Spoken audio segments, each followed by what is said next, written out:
Esta semana chega ao fim com mais uma ofensiva tarifária de Trump abalando os mercados. Ontem, depois do fechamento das bolsas americanas, o presidente dos Estados Unidos confirmou novas tarifas de 100% sobre produtos chineses. Anteriormente, ele já havia ameaçado tal imposição e um fato é que derrubou os principais índices de Wall Street na sexta-feira. O S&P 500 caiu quase 3%, Nasdaq quase 4% e Dow Jones cerca de 2% de queda. Sobre o mais novo capítulo da guerra comercial entre Trump e a China, eu converso agora com o economista Roberto Wiebel, que é professor de Relações Internacionais da ESPM. Professor, boa noite, seja muito bem-vindo.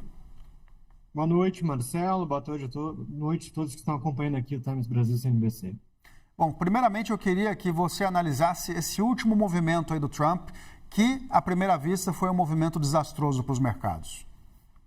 Então, Marcelo, é aquele modus operandi que eu já comentei diversas vezes aqui na Times Brasil CNBC sobre o governo Trump, né? De avanços e retrocessos, né? De passos dados, depois passos que são dados de volta pelo governo Trump com relação à sua política tarifária, também chamada de política comercial, que tem finalidade política e não econômica e não comercial, né? Então, o que nós vimos nos últimos 2 dias, mais especificamente ontem, quando o Trump anuncia essa promessa de tarifa de 100% dos produtos chineses, ele tem 2 grandes objetivos. Primeiro, né, pressionar a China a abrir o seu mercado, inclusive para os norte-americanos, evidentemente, de terras raras e minerais críticos, né?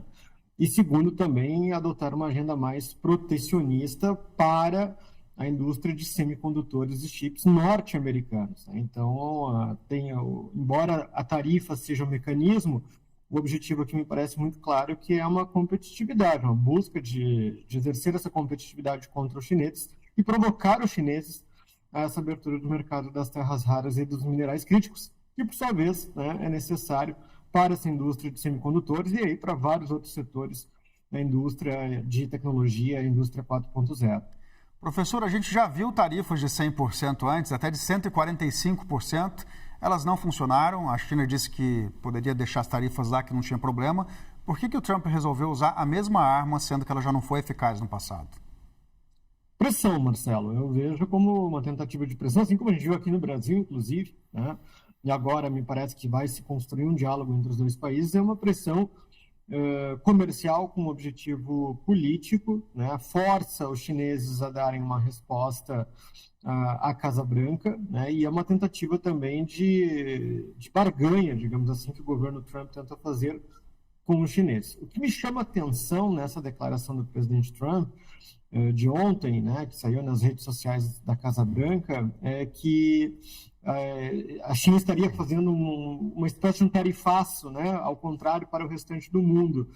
E que na prática isso não acontece. Sim, a China também tem adotado algumas práticas competitivas, algumas práticas, não diria protecionistas, mas de maior controle dos seus mercados, como o caso de terras raras, mas não se compara com a política tarifária do governo Trump. Então, por trás dessas declarações e também desses anúncios de medidas, me parece que o governo Trump tenta construir uma narrativa de que a China também estaria preparando um tarifaço no horizonte, uma política comercial mais protecionista no horizonte, que me parece carecer de qualquer racionalidade, pelo menos econômica e comercial, olhando na perspectiva dos chineses. Mas ele quer tentar colocar ambos no mesmo, digamos, no mesmo nível, como se a China estivesse adotando políticas e práticas comerciais desleais, como aquelas que o próprio governo Trump é acusado. Então, acho que também tem um pouco dessa guerra de narrativas por trás desse anúncio do presidente Trump, né, que promete, a partir de 1º de novembro,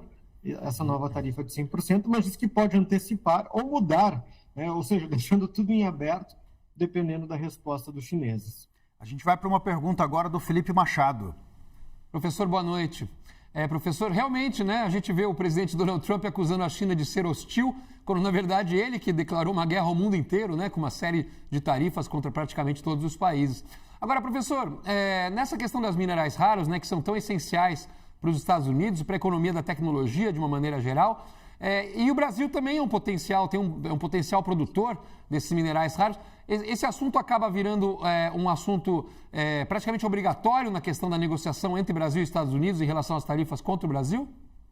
Com certeza, Felipe. Boa noite. Eu acredito que esse será um dos principais temas nas negociações entre os brasileiros e os norte-americanos, porque se a gente pega o ranking, né, dos países de potencial de produção e exploração de terras raras e minerais críticos, a gente tem no topo do ranking a China, depois seguido da Ucrânia e Rússia em terceiro, e o Brasil desponta aí em quarto.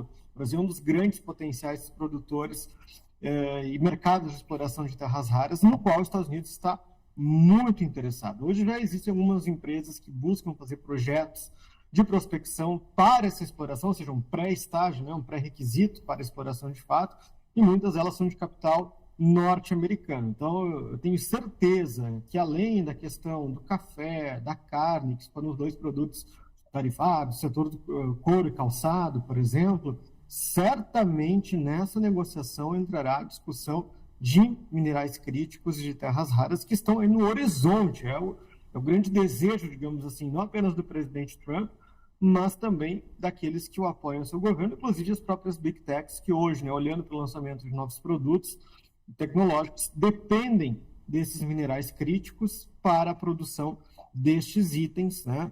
E aí que são cada vez mais escassos, se a gente olhar. Por isso o nome, né? Terras raras, não é porque são difíceis de encontrar, são difíceis de produzir, são difíceis de fazer a manufatura, a transformação desses minerais críticos, de fato, em baterias, em semicondutores, enfim, para o uso comercial. Então, tenho certeza que isso vai entrar na pauta agora, nas próximas semanas, entre os dois governos.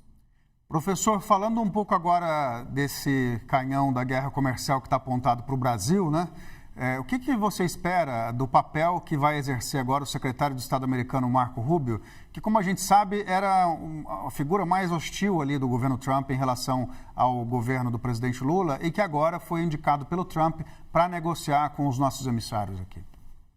Olha, eu tenho a impressão, Marcelo, que nos últimos dias Marco Rubio parece que baixou um pouco o tom, né? Embora ainda seja muito crítico à esquerda latino-americana, e aí sim insere, né, o próprio governo do presidente Lula, mas me parece que quem está dando as cartas é o presidente Trump. A nota, né, após o telefonema entre Marco Rubio e o ministro das Relações Exteriores, Mauro Vieira, né, dessa semana, me parece ter sido uma nota positiva também, né? Então, Marco Rubio talvez está sob pressão interna, pressão do próprio governo, pressão do próprio presidente Trump. E aí ontem ainda, né, fazendo até uma conexão com esse tema, nós tivemos a premiação do Nobel da Paz para Maria Corina Machado, né, líder da oposição venezuelana, e veio à tona que a indicação dela foi também patrocinada pelo próprio Marco Rubio, né? Então, tudo bem, antes de assumir o cargo de secretário de Estado. Então, acho que Marco Rubio também hoje ele tem uma espécie de, não diria de um fogo amigo, mas ele está sob vigilância, ele está sob observação dentro do governo Trump, né, e dentro do próprio Partido Republicano. Então, acho que há essa mudança de tom, né, mais aberto para o diálogo, pode ser que permita até que a gente encontre um denominador comum entre os dois países, que é a minha aposta.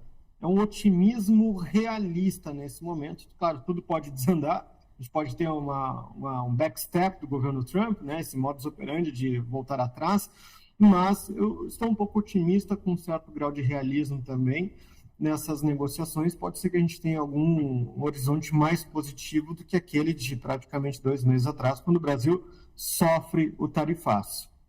Roberto Wible, economista e professor de Relações Internacionais da SPM, muito obrigado pela participação hoje. Boa noite. Obrigado, uma boa noite a todos.